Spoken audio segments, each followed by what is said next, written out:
Everybody, welcome to another edition of Another Fine Mess. I'm Roger Gray, along with Mike Vance, from an undisclosed location in southeast central Texas, I might add.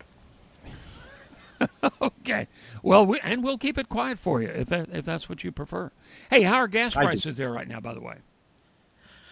Unchanged. They're hovering, depending on where you go, right around $4. You know, I had to drive to Fort Worth last week, and they were actually a little cheaper on the way up there. I think I got gas for, I don't know, $3.98 or something like that, Roger. Yeah. Yeah, I had the same thing happen. I had to take Karen to Nacogdoches, and it was cheaper there than it is here in our little East Texas town. So I immediately whipped in and filled up. I mean, you grab it where you can. But it's going to get worse. It's going to get worse because we're shooting at each other again, and the talks are off, and it goes back and forth. You know who is not worried about the price of gas, though? Scott Pelley. Scott Pelley, we'll get this out of the way quick. Another shakeup over at CBS, 60 Minutes. Scott Pelley is gone. He has been fired because at a staff meeting with the new producer, a guy named Nick Bilton, who was named to be the new executive producer at 60 Minutes. I mean, that's the chair that Don Hewitt occupied when he created 60 Minutes, 30, 40 years ago, something like that. Bilton is a tech columnist for the New York Times and a documentary filmmaker, which aren't bad credentials. Yeah, but he's never run a TV news program. Yeah, they have nothing to do with TV news. Yeah. And just let me say, the name, when I saw that Nick Bilton, the first thing I thought of was Homer Simpson trying to make up some sort of alias, checking into a hotel. My name is Nick Bilton. Yes, Nick Bilton. I mean, just the guy. Yeah, that's it. First of all, I will credit him. He gave everything back to Pelley because I read the transcript of that meeting, which Pelley got an ovation from after Bilton left after 15 minutes. He wouldn't stay in there. Right. There's and Barry no Weiss doubt, didn't even show up for the meeting. Correct. There is no doubt that they are trying to make CBS, the news operation, ultra conservative. No question whatsoever. Oh, yeah. I question, and I've done it before, how much they really should have, be sinking into the news when the demographics are skewing older. But you said that 60 Minutes is one of the more profitable properties that CBS has. Yeah, indeed. I looked it up right before we went on the air with this, and it is the most profitable program CBS has right now. So the question occurs to me, why are you screwing around with it? Work on other stuff. I'm sure Tony DeCopel's a nice guy. I'm a big fan of his wife, but he's not doing it in the anchor chair for CBS. So, by the way, to be fair, Justice Scott Pelley it didn't make it happen either when he anchored the evening news. So. Yeah, and let me just say, I've said this for years. All the people that want to boycott everything, and that goes on both sides. I mean, that goes right and left. We need to boycott these people. And there are places, I will readily admit, that I have not spent a dime at in decades. I have not spent a dime at Walmart, for one, and other places who I won't give promotion to in literally decades. However, you are not going to hurt billionaires. And if billionaires take over CBS and are determined to turn it into a right-wing news operation, your boycott's not going to hurt them. I'm not saying don't do it. It makes you feel better. Go ahead. The advertisers, boycott them because they will pull out. And then at that point, CBS may indeed cave a little bit. It's too late for Scott Pelley, who was making how much a year? Scott Pelley makes the estimates are from outside sources, $7 million a year.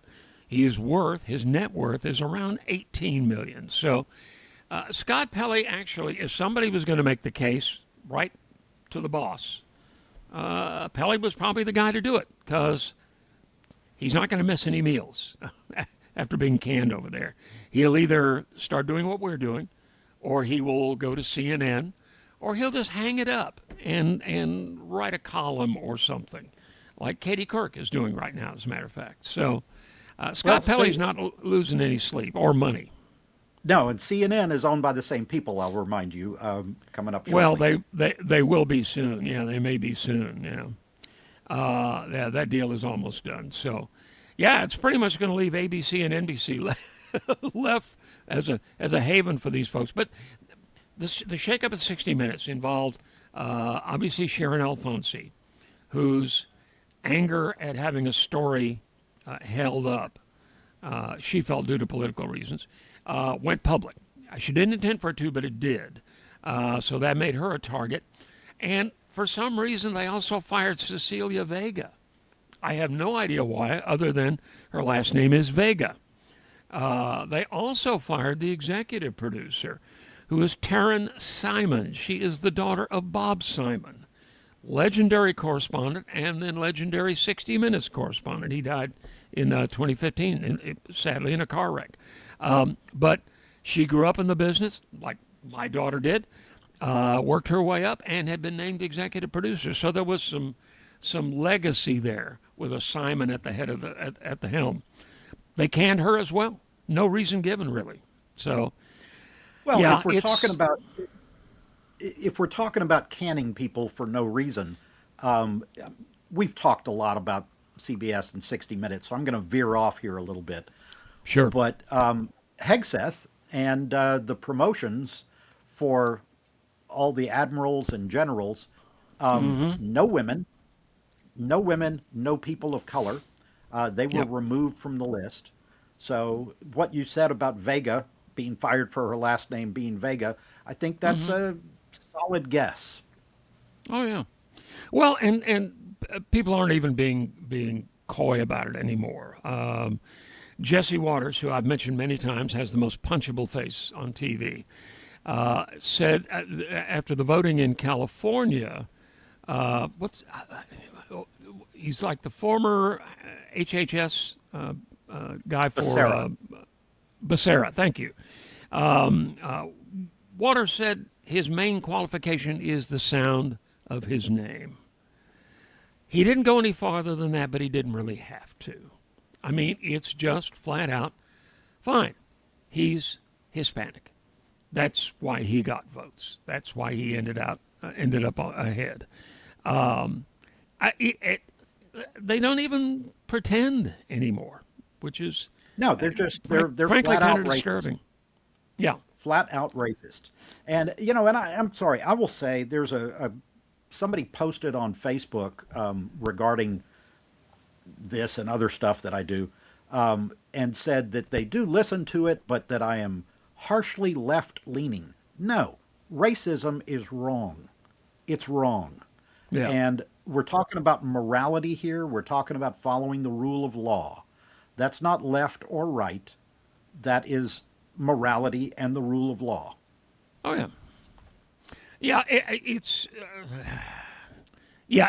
what he said is racist, and there's no, but I'm not surprised, to be quite honest. Before we leave CBS, I'll just say, the only thing I will say in defense of what happened at CBS is, when you do that at a staff meeting, and I have held many of those, and I have been a plebe in many of those.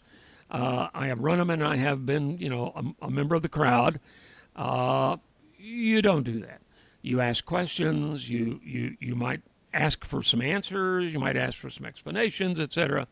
But you don't flat out say, you're just not qualified to head up this newsroom. Pelley had to know that was going to have, big career-ending ramifications, and it did. And he was in a position to do it.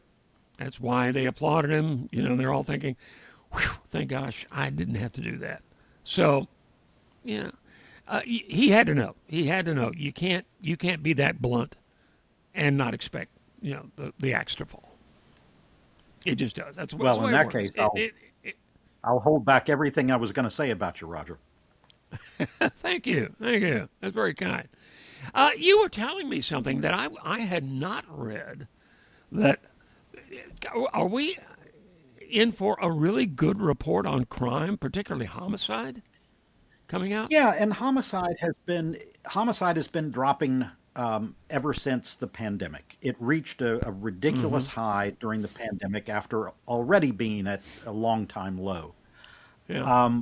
We are in for the projections are that we are in for the lowest murder rate in the FBI era. Now, the murder rate used to be higher if you go back to a century ago. But since there has been an FBI, so let's say roughly 100 years, give Yeah. or take, this will be the lowest murder rate ever. Both Wow. sides can claim credit for this. Number one is the conservatives pushing for law and order, and a lot of centrists pushing for law and order. That has made a difference. The idea of defund the police, which most people that said that did not actually mean defund the police. They meant transfer money over into some social programs and intervention programs. Those have also made a big difference. So both sides can claim credit. But what I found really interesting is there are three other factors that nobody is talking about. Number one is that the United States population is older than it ever has been. And old people are not the ones that are murdering one another. That the people that are committing those crimes skew very, very young. Number two, this is the saddest one. Young people are spending more time indoors playing video games, and this is Yeah. not just a joke or an exaggeration. They actually are not outside doing stuff like when we were kids. You would go out and you would play. Sometimes your mom would say, "Go out and play," meaning get out of the house. You're causing a lot of trouble. Come Get out back of my at hair. Yeah. sundown. Yeah, an hour after the street lights come on is when I want to see you next. So that's the second thing. The third is that everybody seems to be ignoring here. We are under more surveillance than ever before. So there are more surveillance cameras around than ever before. And you still get conservatives that are out there decrying the murder rate and talking about crime is a big issue and talking about people being released from jail. And that's always anecdotal Yeah. because we have, again, this enormous jail population compared with anybody else on earth. And if you want to find something remotely comparable, look to North Korea, look to the Saudis, those kind of places. The right wing is still trying to make crime a major issue, and yet we are on track for the lowest murder rate ever since the FBI came into being. And it's a shame it will be made partisan because it's something that really both sides should applaud. This is a good Yeah. thing. This is good news. And And you're right. I was just going to say that we travel when we can. When we can afford it, which is becoming much less frequent than it used to be. But you hear all the time about the United States reputation abroad, and Yeah. we were in Puerto Iguazu in Argentina, which is right on the Well. Brazil-Argentina border. And I got in a conversation with a guy that was handing out flyers for restaurants. And our language skills crossed over just enough to hold this conversation in a mix of bad English and bad Spanish.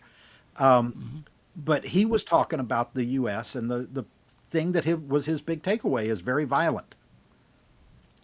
Goes very violent, very violent. And I'm like, not really. Said you come to certain neighborhoods in Chicago or Memphis or Baltimore, and yeah, it is very violent. But overall, that's not the case, and he was convinced. That's all he had heard. And this is a Yeah. random guy handing out food flyers on a street in Argentina. So that's our Well, we international do. reputation. And a lot of that is the mass shootings. Let's be honest. It's the school shootings, the church shootings, you name it. Las Vegas shooting. That is what I think is creating a lot of that image abroad. Plus, nobody likes us anymore. I mean, let's be honest. They just don't Yeah. like us abroad anymore. We have alienated our friends, alienated our allies, alienated people that have come to our aid, like after 9/11. Hate to get off into that rant, but that is the case. Anyway. Have you ever been when you've been out of the country? Have you ever been denigrated for being American? Oh, the only time that sticks out in my mind is when I was with a group of journalists from really all over Europe. We were in Germany for the wall came down. I was there for the wall coming down, and the what would you call it? The not communications ministry, but whatever, the ministry that handles kind of the press. The West Germans. Propaganda, They I put us think they all. call that in Germany. Yeah. It used to be headed by a guy named Goebbels. Anyway, they put Yeah, us all on a that's bus, the guy. and I got into it. I actually quoted Pat Schroeder. Remember her, Congresswoman? Somebody, I think he was a Brit, and he was going on and on about, oh, you arrogant Americans, and what this would have been. The wall coming down, this would have been late Bush, early Clinton, right? Yeah, it would have been Bush, Daddy Bush. And he was going, oh, you Americans, you think you run everything, and all that. And I looked at him and I said, yeah, but when you have trouble, what do? You dial 1-800-USA, don't you? And I found myself getting very, puffed up and my back up about it. But it is true. That was a line from Pat Schroeder. When they're in trouble, they dial 1-800-USA. I'm not sure they will now. I don't know. No, and I will say I got yelled at. My band was over. In fact, we were. This may have been when we were still doing radio. My band was over in Edinburgh for the Fringe Festival, and we were there 5 weeks. Really? And it was during it. I guess we were done with radio at that point because this was the wars, the interminable wars that George W. And Tony Blair had us in after 9/11, and the Brits were downright hateful towards Americans. We got yelled at in a restaurant, like going and saying, "Excuse me, can I?" Like, you have brown sauce on your table. We would like that over on our table. Are you done with this? Can I have it? And the guy just went off about Americans and the war and all of that. And I'm like, I didn't vote for the guy. But we heard over and over and over, and we got in trouble. One of my bandmates got in trouble for hanging a flyer in this building where we were performing. And one of the women, it was in a University of Edinburgh building, and one of the women that works there came out, and the building was built in the 1870s, and she goes, "This building is older than your country." And I happened to be standing there, and I said, "Well, you're off by 100 years, actually, but if you mean the country that we formed by beating your ass in a war, then yeah, that was the 1770s." And I turned around and walked off. But yeah, it So we both incredibly got very uncomfortable. patriotic when. And are you sure the criticism wasn't just because they'd heard your band? That Hey, could man, have played a part. we played Willie's Picnic, for crying out loud. We were good. Okay. All right. Well, the homicide rate is down. We should mention that the Paxton crime rate continues, but we'll hear less about it because, yes, Paxton's divorce trial is now off. They have reached an amicable settlement. Yeah, well, I'm let's not be sure clear. what. The divorce is not off. They're just not Yeah, going the to trial. trial. Yeah, we don't get to see this in public. Yeah, His the term serial cheater, or however that was in one of the yeah, filings, that's adulterer. still out Yeah, there. yeah, Yeah. So that's still out there in the public record. Everything he did is yeah. still out there in the public record. We're just not going to get to see it Oh yeah. rehashed by his wife, who was a Republican elected official. So maybe one of those Is billionaire she West still? Texas donors gave him money. So I don't know. Well, yeah. My understanding is he bought her a car. Well, I say car. It's a Brinks truck. Whatever it is, whatever it took to get her to drop the whole idea of going to trial over this.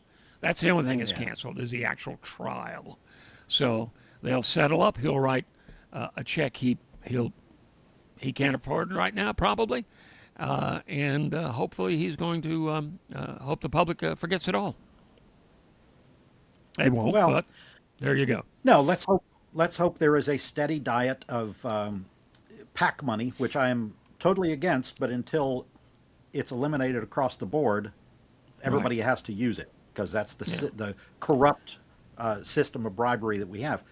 But let's hope there's a steady diet of PAC money replaying all of the Paxton stuff and the Well, White House stuff and tying all this corruption to the party. They're still, to this day, the Republicans have been in sole control of the state of Texas for 30 years. And oh yet yeah. they still say they're campaigning on, we're going to make things better and it's the Democrats' fault. 30 years. There's not been a statewide elected Democrat in 30 years. They have not had Well, control of either side of the legislature in 30 years.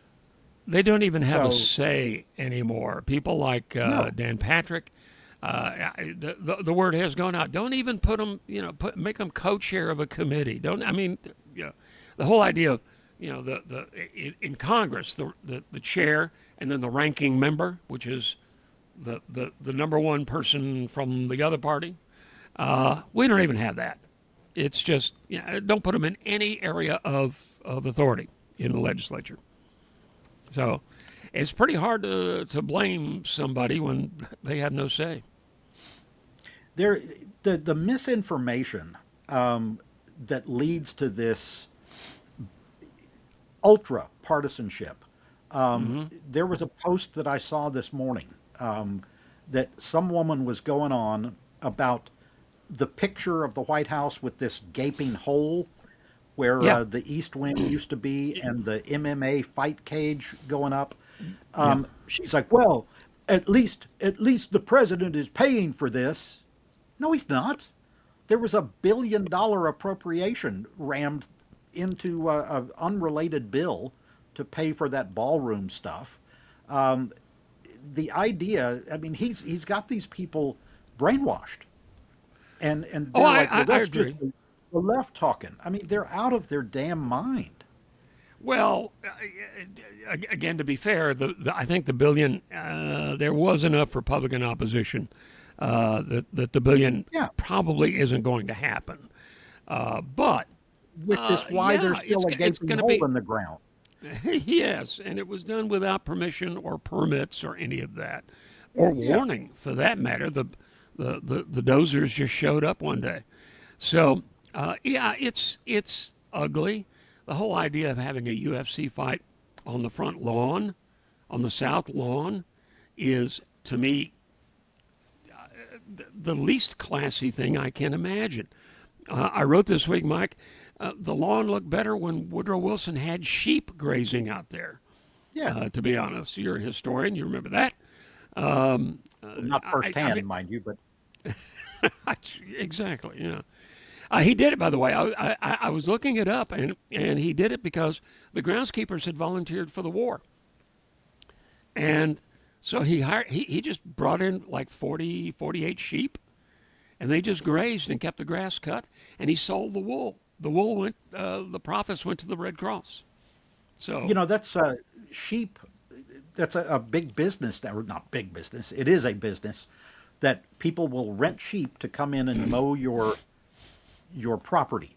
Yeah. And there are a lot of public parks that do that, where they put up the little orange temporary fencing, bring Yeah. sheep in, because it is environmentally sensitive. Cool. And it's fun. People love coming out and seeing all Oh yeah. the sheep out there mowing the yard. Well, you live in the country. When I lived in the country a couple of times, we lived in woods, and I was told goats, particularly, are also useful for that. And goats will go like halfway up a tree. Stand on their hind legs, and they'll eat foliage, up to. They'll even trim your trees to some extent. It's pretty cool. Yeah, I love So at least that's something we can credit Wilson with there. And by the way, did I already mention we've seen Tallarico's girlfriend? I don't know if I mentioned that. it. Not today. And she, okay,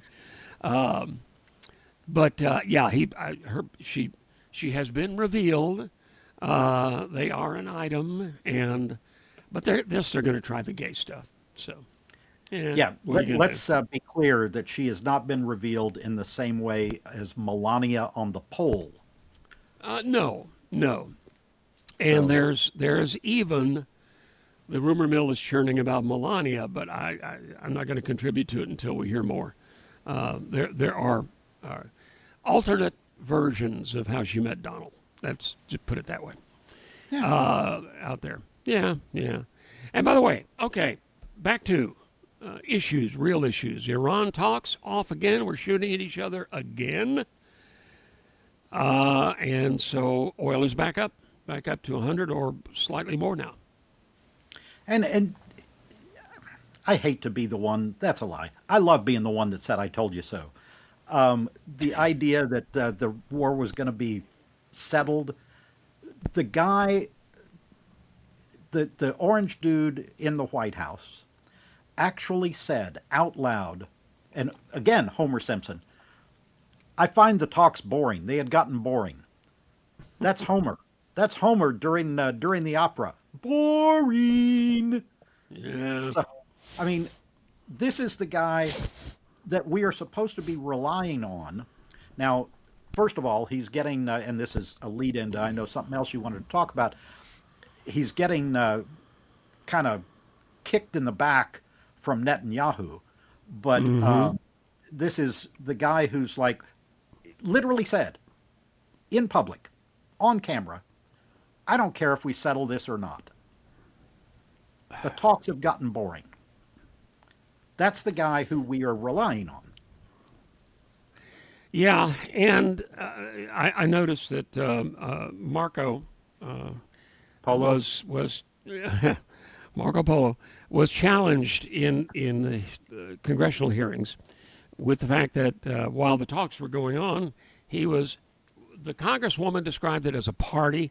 He was actually at a UFC fight with Trump in Florida, while Vance, he's already killed one pope. Vance was over there with a couple of real estate guys, Witkoff and Kushner, doing the negotiations. How we got all these real estate guys into positions of power is a little scary to me. But while they were over there doing negotiations, the Secretary of State was at a UFC fight in Florida, and Marco got took umbrage with that.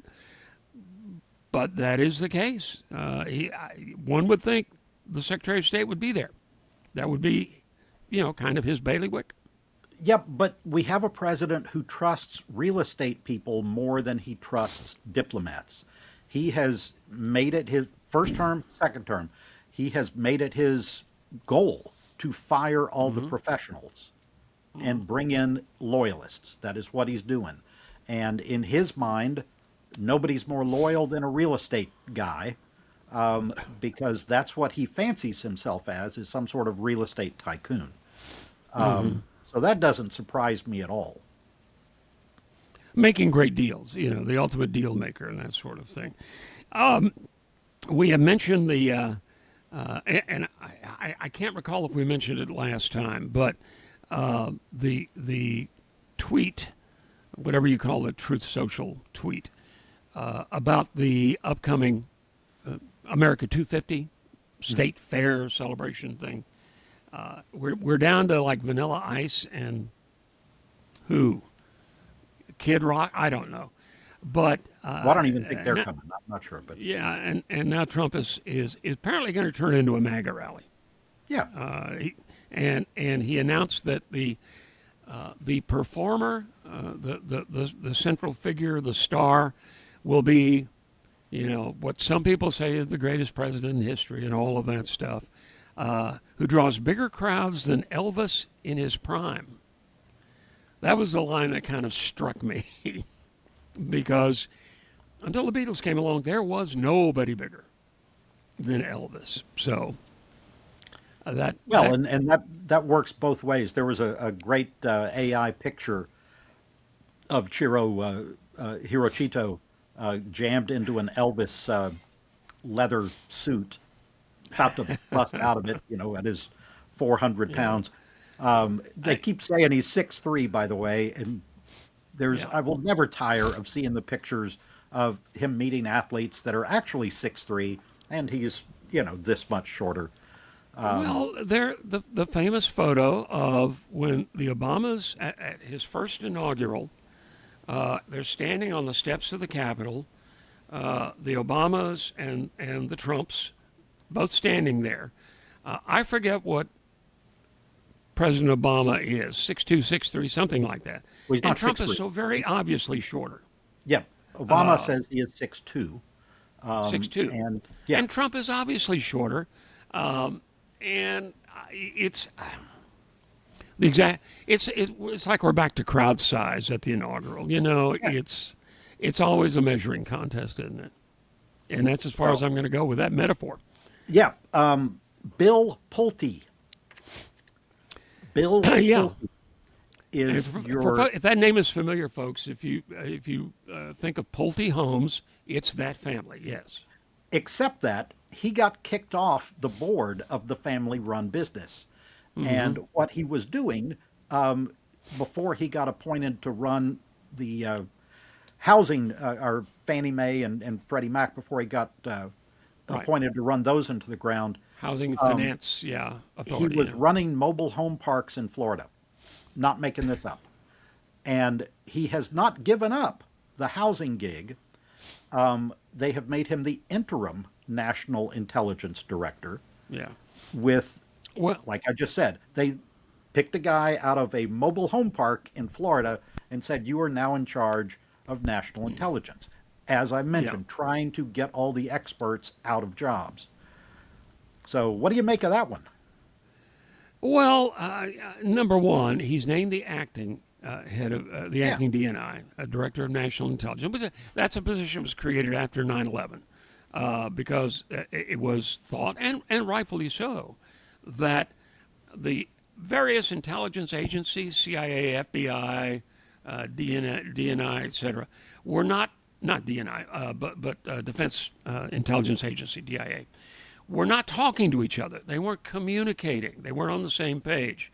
And that they needed somebody to wrangle all of those alphabet agencies and sort of put the intelligence together, coalesce it and come up with an idea of what's going on. That's what DNI was supposed to be. Tulsi Gabbard probably wasn't qualified, but at least she had time in the military and time in Congress, so there is that. But Pulte, well, the thought process is he's the closest guy he has in government is the guy that was supposed to be running this weaponization fund, the $1.8 billion that has now, at least for the moment, been dropped as an idea. Yeah. But the thought is that Pulte is being brought in to do exactly that weaponization stuff in the name of national intelligence. So just like Gabbard had shown up in Georgia inexplicably to try to go after those missing 16,000 votes from the 2020 election, that this is what Pulte is there for, that there's no intention of trying to get him passed in the Senate, which he would probably not be able to do. No, he would not. He would not So, get confirmed. yeah. But So, if they propose somebody who also can't get confirmed, he gets to stay. The clock is ticking. It's like 200 something days he can serve as acting. If they can't get a candidate through, the clock starts again. So he can do another 200 some odd days. yeah. So who knows how long this could go on. And he is obviously manifestly unqualified for this. Yeah. So, It doesn't. There's no area. There's no planet on which he's qualified for this. and that's the likelihood is they don't care. They want him to be there because he is a bulldog that will go after Trump's enemies in the name of Which is national what he did. security. And Which is what he did in the housing finance department. yeah, exactly. Trying to get Lisa Cook on the Fed, Letitia James in New York, the prosecutor, Adam Schiff, try to get them on mortgage fraud because they had, I guess, mislabeled a vacation home or something like that. I mean, that's how he spent his time, is trying to get the goods on people the president doesn't like. Well, and he will now be doing that in the name of national security for the foreseeable future. And I have to say, I read an alarming piece about the price of oil and oil shortages. If the Strait of Hormuz, if the deadlock continues, if this war continues, we have been cushioned up to this point from the worst effects of it by oil reserves, oil surpluses that have been stashed away for years. But we've been going through them at quite a rate. And it is estimated, the Atlantic Council reported that, which is a kind of a think tank, it reported that we're gonna run through them here and overseas in Europe and elsewhere. We're going to run through them by the fall. When that happens, it really hits the fan because the world runs on diesel. Everything we buy, everything we need, the gasoline that goes into the tanks at the gas station, it all is delivered by diesel. The farmers use diesel. Fertilizer uses natural gas. The next crop is going to be expensive. We're going to see store shelves again emptying out a bit, if not completely. It's going to be ugly if they can't get this solved. And Wait, I'm hearing a statement from the White House. Boring. yeah, really. Boring. Yeah, they don't care. But I mean, it's going to happen. There's a theory going around that's very interesting that all the Republicans are wringing their hands and banging their heads against the wall because they think they're going to have terrible losses in the midterm, which let's hope is the case. However, they're not getting any help on this from the White House. So the theory is that he actually wants a Democratic whipping boy, if you will. And basically his big goal is to just reaffirm his control over the base and keep being the kingmaker, more or less, in the primaries, even after he leaves office. And that the thought process is he can achieve that better with Democrats to rail against as opposed to an all-Republican-controlled Congress. Interesting. Well, I have a question for you. How do you think, before we get to your historical fact, because we're near the end, how do you think the midterms are going to go?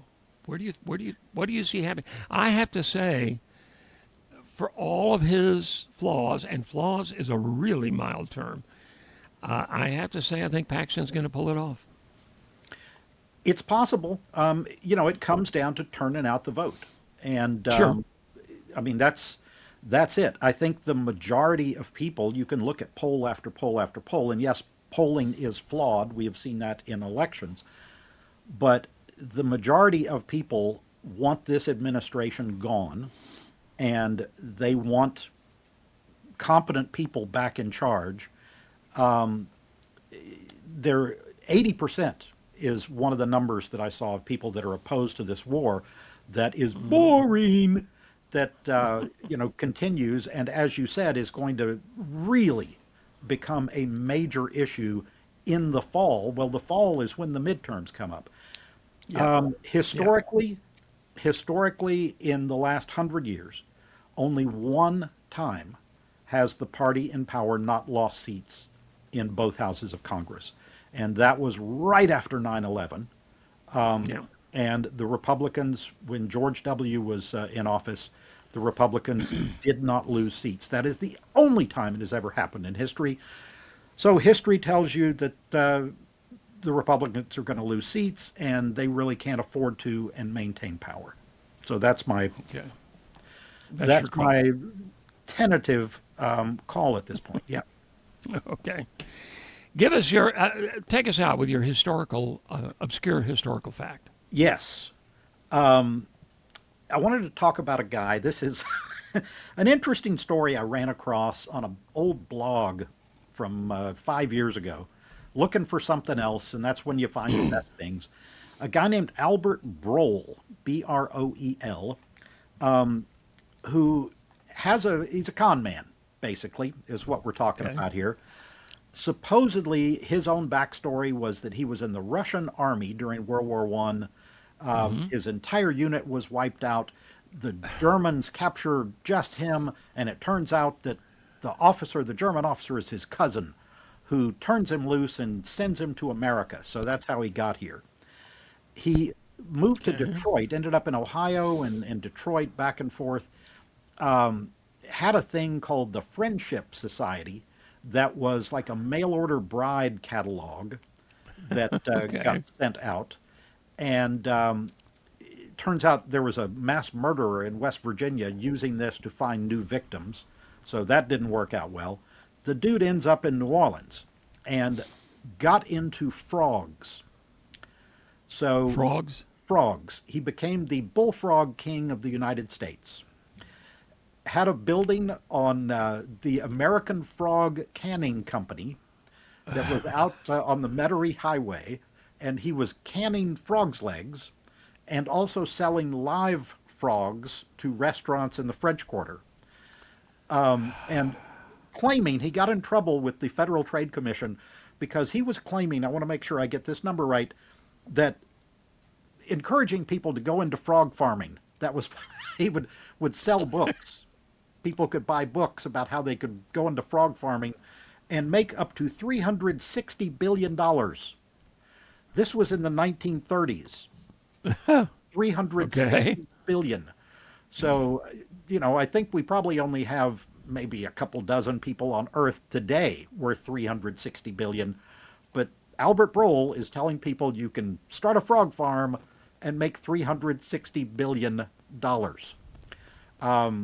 Even after the FTC slapped him down, he was still selling books. The last one came out in 1950 called, oh man, I just had that. How much is that froggy in the window? Yeah, damn near. But it was basically farming frogs for profit and pleasure. Pleasure, really? Yeah. And apparently, in addition to being a con man, the guy really loved frogs. Apparently, sounds like. Well, we got to hop on out of here. Yeah. All righty. Michael Vance, thanks, sir. Appreciate it. And thank all of you for joining us for this edition of Another Fine Mess.